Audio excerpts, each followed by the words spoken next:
मजहबी मकामात पर loud speaker के इस्तेमाल पर पाबंदी। नई हुकूमत आते ही नया कानून लागू कर दिया। गोश्ती फरोख्त पर भी अहम फैसला ले लिया। जी हां, बात हो रही है भारतीय रियासत मध्य प्रदेश की, जहां एक बार फिर बीजेपी की हुकूमत तश्कील पा चुकी है। लेकिन इस बार वजीर आला शिवराज सिंह चौहान नहीं बल्कि मोहन यादव बने हैं। मोहन यादव ने वजीर आला ओहदा संभालते ही ऐसा हुक्मनामा जारी किया जिस पर तनाजा होना यकीनी है। मध्य प्रदेश में मोहन यादव ने नए मुख्यमंत्री के तौर पर कार्यभार संभाल लिया है। सीएम पद का कार्यभार संभालते ही मोहन यादव पड़ोसी राज्य उत्तर प्रदेश के मॉडल को फॉलो करते हुए दिखे।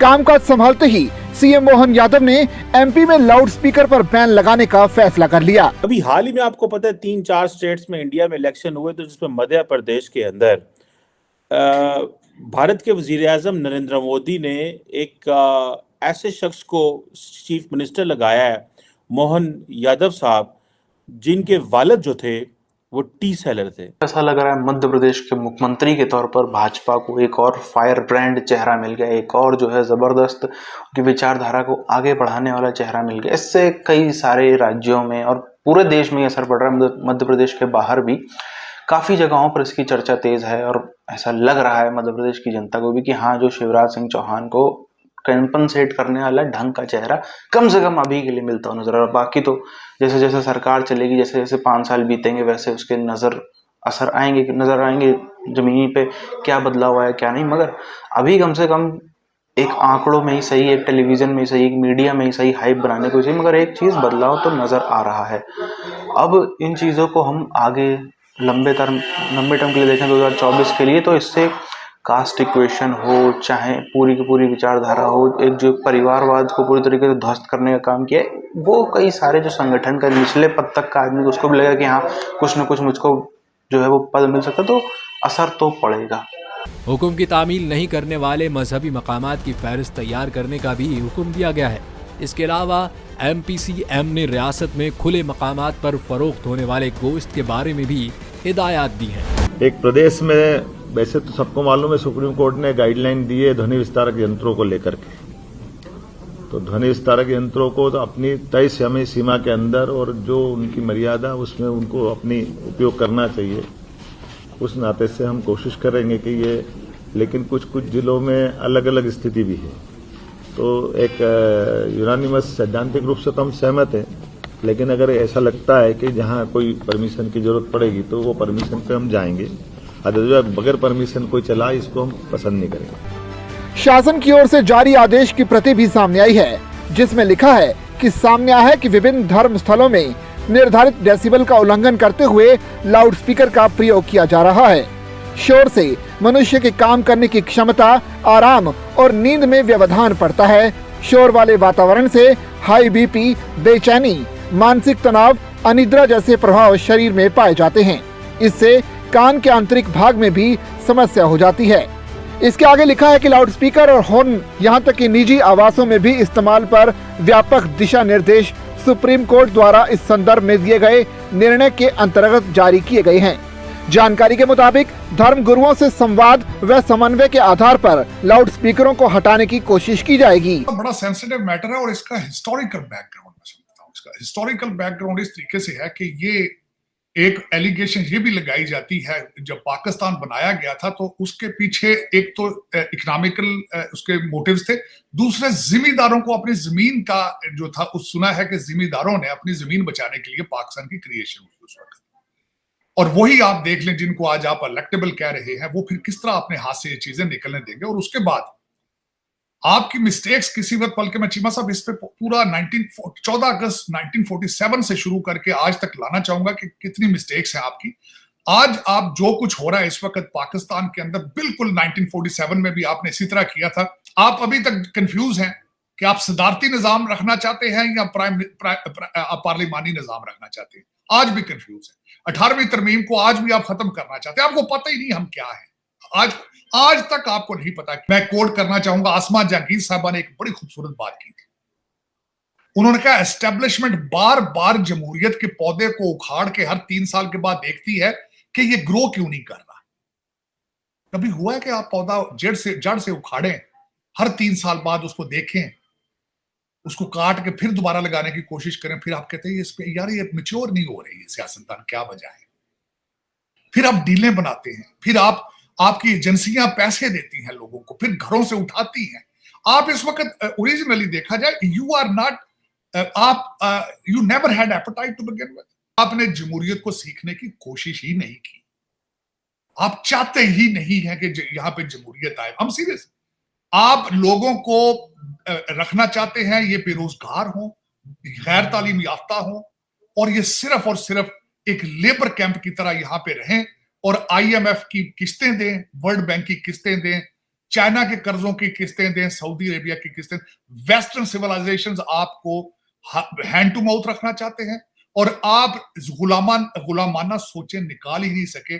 उसकी वजह यह है, पहले आप गोरे के सामने लेट जाते थे जो ब्रिटिश वॉइस राय होते थे वहां पे, आज आप उसी गोरे की करेंसी के सामने लेटे थे। आप ये समझते हैं कि अगर ये ARY जियो पे ये नहीं आएगा तो ये मसला है ही नहीं, और कौम भी सुती पई है लस्सी पी के, वो भी खुश है, वो भी खुश है। आप हाँ, चीमा साहब 21st सेंचुरी में अगर कौम 7वीं सदी का इस्लाम चाहती हो, 7वीं सदी, चीमा साहब इस्लाम के अंदर इज्तिमा और इत्तेहाद की गुंजाइश है। हमारे प्रॉफिट रसूल करीम ने फरमाया था कि अपने मजहब को अकॉर्डिंग टू द सर्कमस्टांसेस या साइंटिफिक अचीवमेंट के साथ इसको वुसअत दो ताकि जमाने के साथ चल सके। लेकिन इस वक्त क्या है यार, इस्लाम आपने दुकान बना दी। जब तक आप खुद ये डिसाइड नहीं कर पाएंगे कि हम कौन हैं, हम कहां जाना चाहते हैं, और जब तक आप अपने लीडर पाकिस्तानी नहीं चुनेंगे, चुनना तो आपके वोट आप डालते हैं, कौम डालती, कुछ थोड़े बहुत वोट डालती है, लेकिन वो जाते कहीं और है। वहां आपको लेनिन की थ्योरी पसंद है, वो कहते हैं वोट डालने वाले से वोट गिनने वाला ज्यादा ताकतवर होता है। उस चीज में फिर आप बड़े खुद कफील हैं। आप इलेक्शन आज तक, तो ये मेरा कहना नहीं है, खाकान अब्बासी साहब ने एक दफा असेंबली के बाहर खड़े होकर कहा था, उन्होंने कहा था कि आज तक पाकिस्तान में फेयर इलेक्शन नहीं, सारे फ्रॉड इलेक्शन।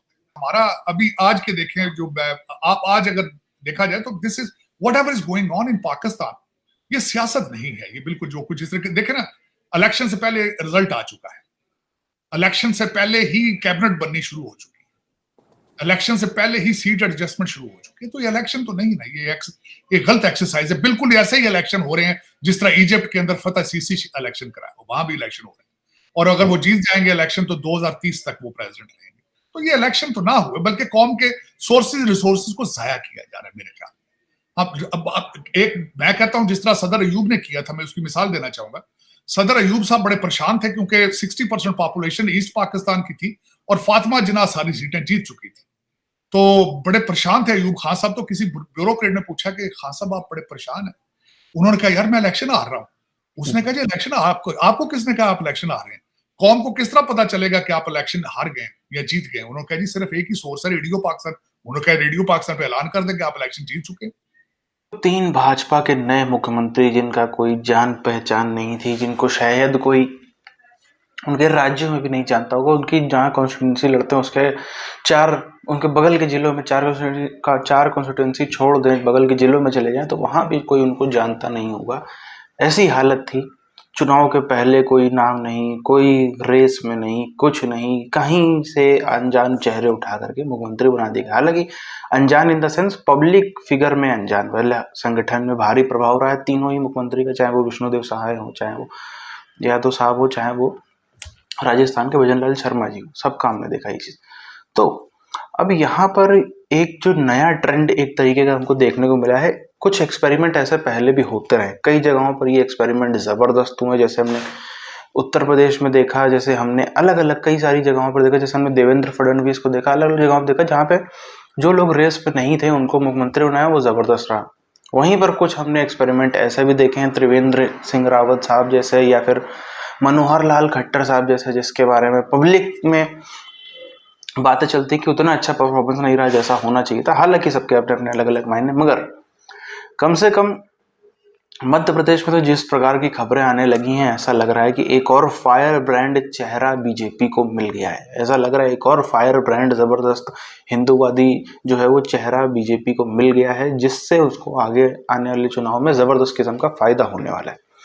अब यहाँ पर हम बात करें जिस तरीके से गतिविधियां बदली हैं, जिस तरीके से पुराने महारथियों को बिठाया गया, इससे कांग्रेस को भी फर्क पड़ा है, इससे विपक्षी दलों को भी। जो लोकल पॉलिटिक्स है उसमें बहुत बड़ा किस्म का भूचाल आया है, जो एक परिवारवाद की लगभग हम देखें तो नॉन बीजेपी हर पार्टी में ही कहीं ना कहीं परिवारवाद का टैग है, लगभग सब में, और बीजेपी के में भी है, मगर उसमें बहुत ही मिनिएचर लेवल पर है, उतनी उस तरीके से हावी नहीं है जिस तरीके से अन्य हम पश्चिम बंगाल में देखें, हम महाराष्ट्र में एनसीपी को देख लें, हम शिवसेना को देख लें, उद्धव ठाकरे साहब के परिवार को, किसी भी पार्टी को तमिलनाडु में देखें, इधर उधर सब जगह हमको वो चीज़ नजर आती। तेलंगाना में बहुत ही ज़्यादा थी वो बीआरएस के अंदर। तो उन चीज़ों से भी एक तो ट्रेंड बदला है, मगर साथ साथ में भी इसका किस तरीके का असर पड़ेगा ये तो 2024 के चुनाव बताएंगे। मगर विश्व भर में इस समय हल्ला हो गया। विश्व भर में अमूमन चुनाव को लेके हल्ला इतना नहीं होता है दुनिया में जितना हल्ला, मगर इस बार विश्व भर में हल्ला होता हुआ नजर आ रहा है।